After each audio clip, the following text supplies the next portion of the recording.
Namaste Krishna Rao garu. Welcome to IYRTalks English session.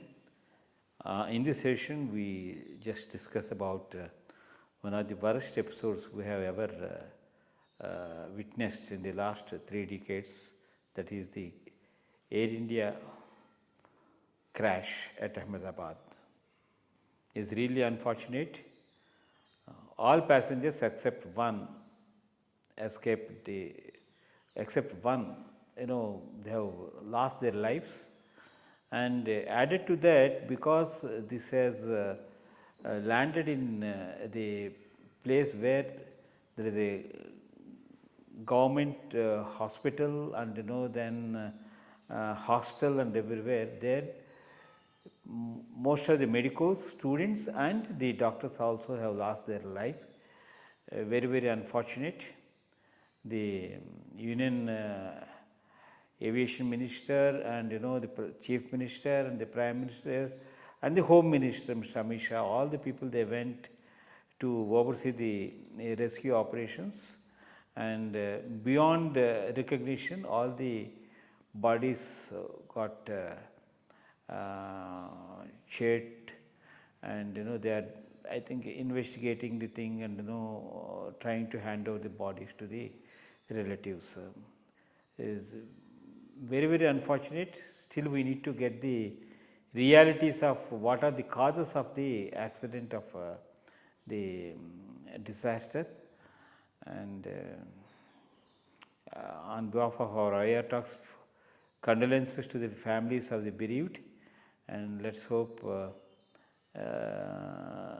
all the people who got injured or affected, they get a good amount of financial support for the families who are really deserving. Like some people, they have sent their children for education abroad, and for some people for the job facilities and all those things. I just want your reflections on this particular episode. Our condolences are with their families, and we pray for their sadgati. It's a very, very unfortunate and tragic incident which has really moved everybody in this country. The causes, I am sure, will come out in course of time. We have too many kite flying by too many experts or people going around as experts, but broadly 3-4 things look to be one of them could be the cause. One is a bird hit of both the engines, which is a rarity but can happen. That's one thing. Maybe whether there is a terrorist angle to it, we don't know, unless finally it comes out. The third is about the how good the aircraft was, whether it was in good flying condition or not. Was there a mistake done by the pilot, which looks to be ruled out, because pilot is a very, very experienced and a long-standing pilot with a lot of experience. So these are the things. But more importantly, this whole Air India saga, it was started by the Tatas as a very, very good private enterprise running very well. There was no need to nationalize that. If it was not nationalized, maybe it would have been something like the Singapore Airlines or the Emirates flying all over the world. But unfortunate thing, in those days of nationalization, during Nehru, Mrs. Gandhi time, everything that was good was nationalized. You started off as commanding heights, the heavy industry, but then ended up nationalizing and running hotels, running airlines, running all sorts of things. So that was, even after it became nationalized, it was running well, Air India, with very good civil aviation ministers like Karan Singh and others who handled that portfolio. The real downfall started when you had very bad ministers as civil aviation ministers.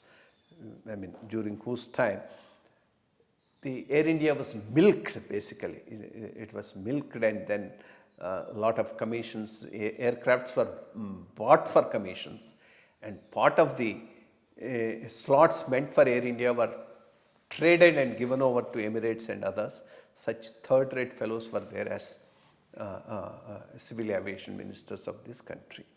And then the whole thing started and it became a white elephant. And when government bought. Most of the PSUs also have become well different. One of them is this one, and when it was to be put on the thing, the Tatas have taken it over.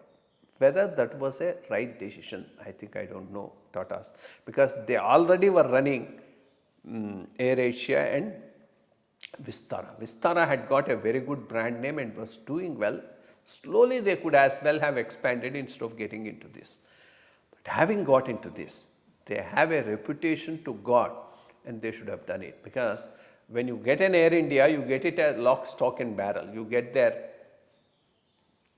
people, their attitudes, their service standards. I mean, there were any number of occasions where pilots refused to work, stating that my duty time is over, and left the passengers stranded. This does not happen in most of the well-run airlines. And the food quality was bad, and it was not going up to good standards of timings.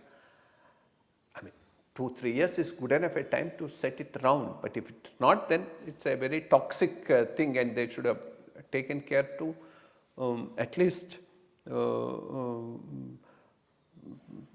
curtail the number of flights and do it better. I don't think, I mean, that's where the management seems to be at a fault. Even now it is for them to assess about Air India, whether it's really in a good condition, all those number of aircraft that they got as part of the deal. Unless they do a lot of corrective measures, the brand image of Tata itself will get affected because of the bad governance in Air India. Let's hope, I think they would take care of it and run it in a better way in the future as well. In fact, as you have said, the attitude of Air India once upon used to be Maharaja, and the service used to be very prime and good.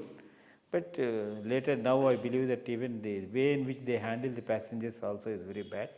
So as you have rightly said, it has come from a different regime to the Tata regime, and it takes time for them to streamline and do the things. But let us hope that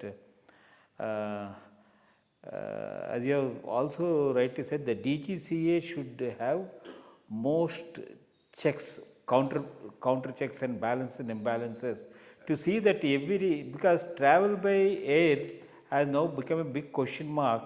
After this Air India episode, we have seen number of problems cropping up, and in fact one of the Boeings also, it has discharged its oil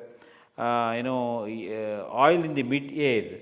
So such was the thing. So I think some controls are required for a safe air journey. Thank you.